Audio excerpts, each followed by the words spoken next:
Do you ever wake up in a cold sweat in the middle of the night because you're feeling so much fear about how much you have to do, and you're wondering how the heck you're ever going to get it all done? Do you feel like your to-do list is absolutely endless and you're never making any progress? Well, if that sounds like you, stick around. I'm going to share with you my two simple time management techniques that I've learned and that I've taught to my coaching clients around the world that can make an immediate difference in your life.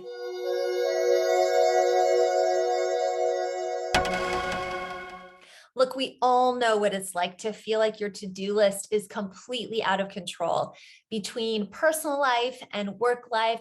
How do we ever get it all done and actually feel like we're making progress, moving things forward, achieving our goals, and not feel so stressed out and fearful in the process? Well, having good time management is something that I've been coaching many of my clients on for the last 25 years. And I want to share with you two simple tips that I've developed for myself. I don't know if anybody else teaches this anywhere, but I've just learned it for myself that has really made a difference in my life. And it's exactly what I teach to my coaching clients as well. So grab a pen and paper. You're going to want to write this down. So the first thing you want to do is make a list of everything that you do on a reoccurring basis, or even some things you don't do on a reoccurring basis. Just kind of make a list of personal, family, working out, cleaning the house, those kinds of things. Just make a list of everything you have to do. Now, I want you to look at that list and group everything in no more than 5 buckets. So your buckets could be something like work, personal time, family, growth and spirituality, overall logistics and operations. So just like no more than 5 buckets, and take everything and put them in those 5 buckets. Then what you're going to do is look at your calendar, look at your work week, and decide where you're going to put those buckets. Okay. So what are work days? Obviously, it's probably a Monday through Friday. You can certainly break down those work buckets within if that's helpful. What's family time? What's personal time? And I want you to literally block the time on your calendar. It doesn't have to be a full day, obviously. It can be, 1 or 2 hours, or it can be a half an hour, whatever it is that's going to satisfy those buckets. Because what happens is, as things come up in our day, we get very reactionary and we're like, oh, I'm just going to have to do this now, do this now, do this now. And yes, there are certainly things that you have to do immediately that come up personally or professionally. But there's other things that if well, wait a second, Thursday is my day when I'm going to do my administrative work on my life. You put it into that bucket. Thursday is your admin day. Or if hey, I really need to go make a bunch of phone calls, I'm going to schedule, Tuesdays are my phone call day. So the way I break down my life in general is in the morning, I always block time very early in the morning for prayer and time for strategic thinking about my company. And that's when I get my best ideas. So I always block that time early in the morning. I don't check email. I don't do anything else. I absolutely spend my time on that. And then I break my day down by energy. I know I'm at higher energy usually in the mornings. And so I try to do my creative work in the mornings. But I also break it down like this. Like for me, Mondays are my admin and meeting days. Tuesdays are my coaching days. Wednesdays, I spend a lot of time with my team, working with my team and also doing some coaching. And I totally block Thursdays and Fridays to work on my book, my new book, Freedom at Work, that just came out, to write curriculum or to record podcasts like these. So they're just full days that are open where I can do my creative work that's very necessary to keep my company going. So think about how you want to block your day. You just have to be disciplined and stick within those buckets. You can certainly change them over time as you figure out better and better ways.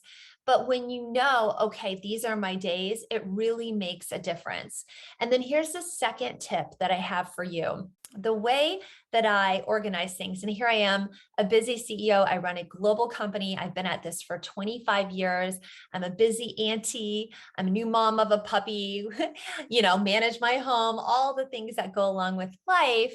How do you make sure that you can sleep at night and know what you have to get done. So here's what I do. I take a piece of paper, I have a clipboard, I take a piece of paper and I write across the top Monday, Tuesday, Wednesday, Thursday, Friday. This is actually how I do my to-do list. I typically refresh it on almost a daily basis. But what I do the night before, so on Sunday night, I write out, okay, what are the 3 things that I absolutely have to get done on Monday? What are those 3 things? And I write them out by hand. These 3 things I have to do. I draw a line, and then here's my other to-do items. And when you do that the night before, number 1, your mind goes, okay, she's written that out. I know it's coming. It's amazing. I'm sure there's brain science on this, but your mind is able to kind of work on it overnight for you. When you get up, you've got that list there. You're able to hit the ground running. Monday night, I do it for Tuesday. Tuesday night, I do it for Wednesday. So I write out those 3 things that I absolutely have to get done. And then of course, that's what you focus on. And being able to cross those 3 things off feels really great. Of course, there's always other to-do things, but those 3 things should be things that are really important and really going to move you forward. That's absolutely what you have to focus on, but you have to do it the night before. I mean, I've tested this out. I've been doing this for years and years and years.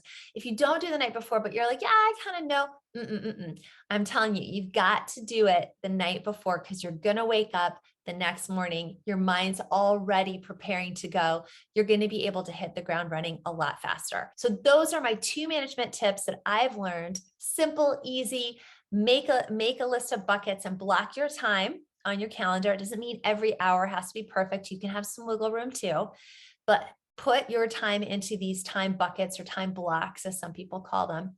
And then the night before you go to bed at night, write out those 3 things you absolutely have to do the next day, and just do that. And do it by hand too. There's a real difference in doing it by hand rather than typing it out, I have found in my life. So I hope that helps. And I hope you liked this Freedom at Work tip. If you did, be sure to like it, subscribe to my channel, share it with a friend. Help lighten somebody else's load when it comes to time management. If you want to go deeper, please pick up my new book, Freedom at Work, available on Amazon or anywhere you like to buy books, and go to our website, worldblu.com, no E on blue, worldblu.com, where we can teach you many, many more leadership skills for how to live, lead, and work in freedom rather than fear. Thanks so much for listening. Look forward to seeing you soon.